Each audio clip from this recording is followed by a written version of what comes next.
Today, I'm just going to be real with you. Is that cool? You're having coffee with Conrad. Conrad rocks!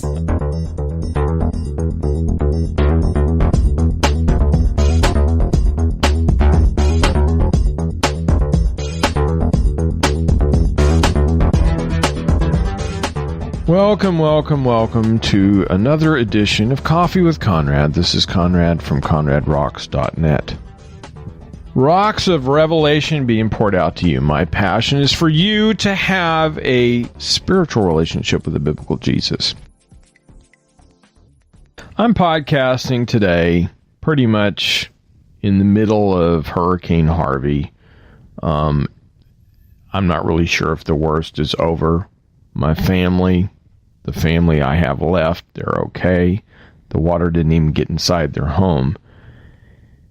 And during this storm, when it first came, I'm like, well, you know, we're expecting hurricanes. It's been 12 years since we had a whole slew of hurricanes coming in. The water's been warm. The winter was mild. You know, I'm expecting a bunch of hurricanes. People should be kind of like, you know, bracing for it.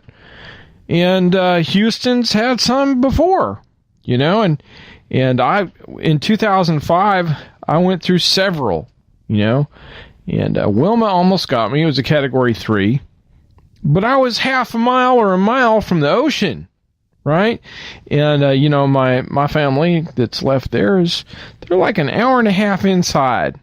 So I was thinking, well, you know, it's just going to die down before it gets to them. But I have more than family there. I got a lot of friends. I used to live in Houston for about 12 years. I lived all over. I lived in Katy. I lived in the Heights. I have some friends there. Some mentors. It's like God put me in Houston against my will. But it was really the best thing for me. Houston has a lot of Christians there. And not kidding, there are some streets where on the same block, there's 4 churches at a time. When people come to do a conference in Houston, they sell out of their stuff. There are people that are hungry for God there. We used to go, after services, we'd go to IHOP, talk about Jesus till 2 or 3 or 4 in the morning. I mean, there's people actually seeking God. If you live in Houston, man, you can go to church any day of the week. I mean, it was like constant, you know? And you go to places like LA, you might find a church every 20 miles or something. I mean, it's completely different. And I don't know why this hurricane hit Houston. I have no idea. But I know that something's going to come out of it. God's going to use this somehow. Some of the stories I'm hearing is that people are actually talking to their neighbors. Not only that, they're actually praying with their neighbors. So that don't happen unless there's a hurricane or some type of disaster. People don't talk about God until death is knocking on the door. So during Hurricane Harvey, people are taking their faith outside of the box and into the streets and into their neighborhoods. I've heard a few stories like that. One of the frustrating things that frustrates me, because I'm really big on social media. Social media is a way of getting the message to people. Serious, important messages. And during this hurricane, many people's lives were saved because of social media. There's Facebook posts, Twitter posts, and they're using the hashtags Hurricane Harvey and hashtag Harvey. And I've been monitoring these hashtags to see, you know, which businesses, which agencies were opening their doors for shelters. And, you know, people just didn't really utilize this hashtag enough. Hashtags are something that goes into the public stream. I mean, even if your tweets are public, right? If you tweet something to your followers, then only your followers are going to see it. But if you use a hashtag, then people are specifically congregating around that hashtag to find out what people are talking about. That's why hashtag Jesus was so popular. If you're talking about Jesus, put a hashtag in front of it so people can see who's talking about Jesus and what they're saying. Same thing with the hurricanes. People were providing disaster relief, or they're still doing it, using the hashtag Hurricane Harvey or Harvey. I'm going to say I still believe people could be using it more. There's a lot of information out there that's just simply not making public stream, and that's frustrating to me. People are sending me information saying, hey, churches are doing stuff. And I'm like, well, they're not tweeting about it. I've been monitoring the hashtags for days. And anyway, so you got to use the hashtags. Because 911 can't reach everybody. And there's a lot of tweets where people say, I'm at this address. I'm on top of my roof. Come get me, And even the Cajun Navy is using social media.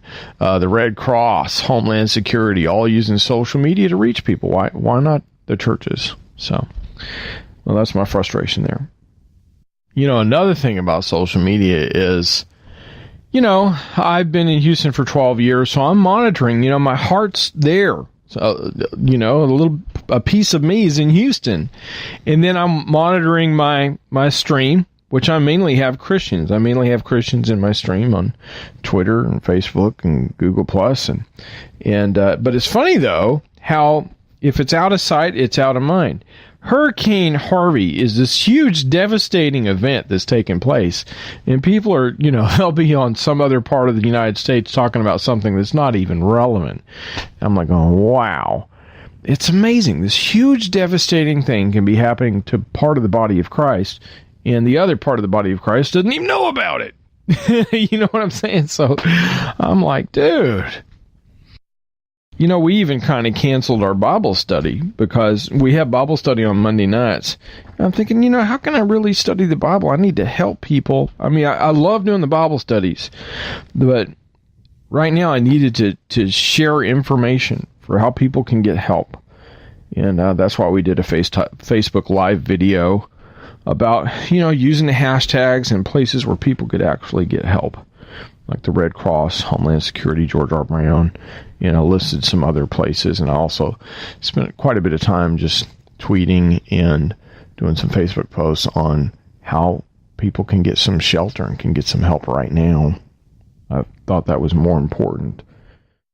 People can get Bible studies all the time. They're all over the place. Sermonaudio.com. I mean, YouTube. You can get, right at that moment, people didn't really need another Bible study. They could find another. They could find one online if they really wanted one. Right now is time to help people with Hurricane Harvey. So anyway, all this brings me to what I know to be a prophetic dream.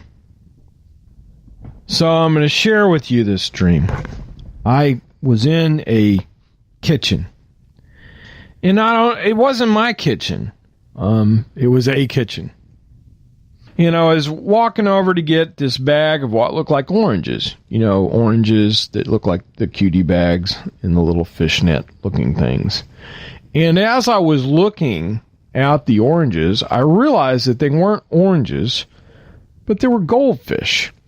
And then I noticed, how tightly packed they were. And I thought, man, these goldfish are dead. And what I did is I turned on the faucet to revive the fish. And only one of them was alive. And I started thinking, you know what? I need to fill up this sink full of water and see if I can revive these goldfish. So then I woke up. That was on Saturday morning, so I had that dream early Saturday morning. And then this morning, I woke up and I remembered a dream I had last night. It's very similar, except instead of this time a goldfish or oranges, I was holding a baby and turning the faucet on the baby, like trying to get him to wake up. And it's like the baby's eyes just woke up. Then the dream ended. Anyway, I wanted to share that with you. I know it's prophetic. I know it's in the same time of Hurricane Harvey. There's fruit. There's fish. there's goldfish, and there's a baby. And one of the phrases I heard as I was praying about it was strengthen those things which remain. So I'm going to be praying about this dream. If you have any interpretation,